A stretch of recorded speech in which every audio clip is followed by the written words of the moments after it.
Hello everyone and welcome to Games, Comics and Crafts. In this video I'll be looking at Transformers issue 7.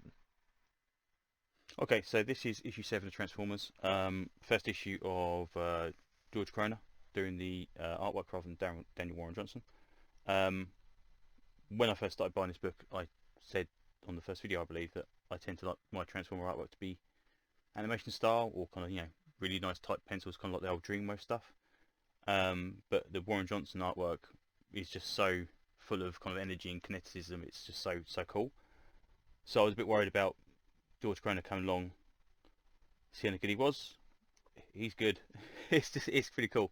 Um, it kind of reminds me of a lot of the Marvel UK Transformers stuff, where we kind of got a little bit more um, loose with it. And I can't for life remember the guy's name now. It wasn't Simon Furman because he was one of them, but there was another guy. Andy Wilburn. Um, he had a bit more kind of looseness. Everything was kind of still, looked like metal.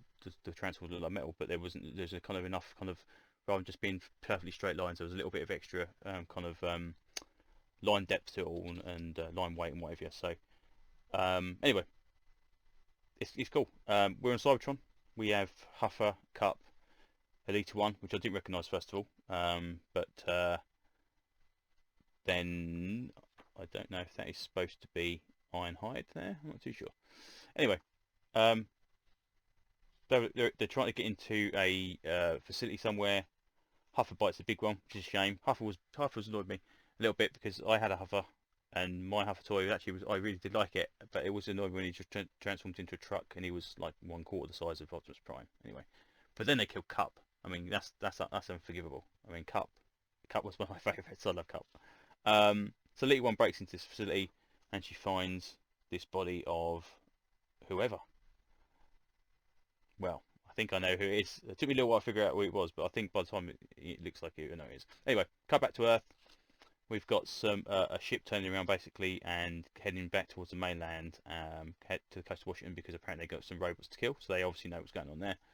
Then we see kind of like a disruption between Soundwave and Starscream. Soundwave is not happy with Starscream's incredibly poor leadership skills and pretty much tells him so by shooting him multiple times and just, I mean, again, that's a proper Warren Johnson kick. I mean, look at the way that if he folds around that leg, it's brilliant. Um, yeah, Soundwave basically kicks almighty hell out of Starscream. A little bit of laser big action in there as well. He's not happy and basically destroys him, takes his motor out or whatever, and basically just chucks him over the side, gone. And then says to all the other Decepticons, am I in charge now? And they, yeah, you are. So that's cool. So Starscream is at his attempts. He's gone. Cut to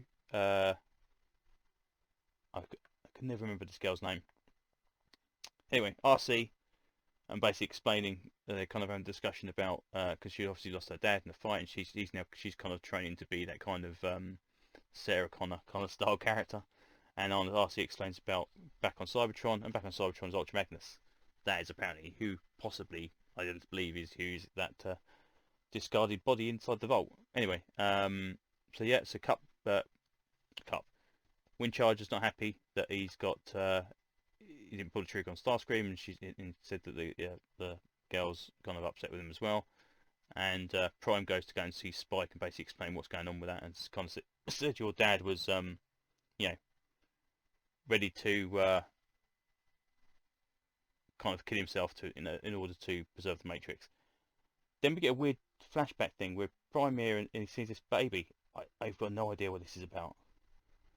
I I got the idea that because we saw a bit of a passing time where we saw Spike's older brother go off into space, which is exactly what happened in the original Transformers comics, where he became Fortress Maximus's headmaster. But what this is about, no idea. Anyway, still got Megatron's arm, which is really cool.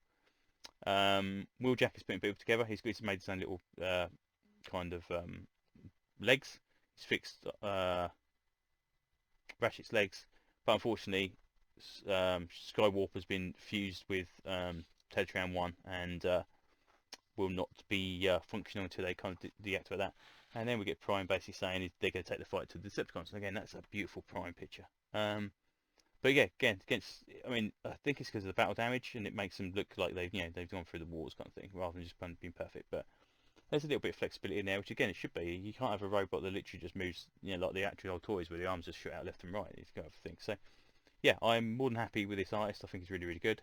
I don't know how many issues he's on for. If he's on for 6, brilliant, and I really hope they find someone else for the next 6 that is equally as good. But yeah, all in all, another good issue. Elite One's on issue 8's cover. We've got Cobra Commander being tracked down by his bodyguard, and then Duke 5. We still haven't had Duke 4 yet, so I don't know what's going on with that. And then we get, which took me a while to forget, it's Springer, isn't it? Spring, we are Spring on the cover of Void Rivals.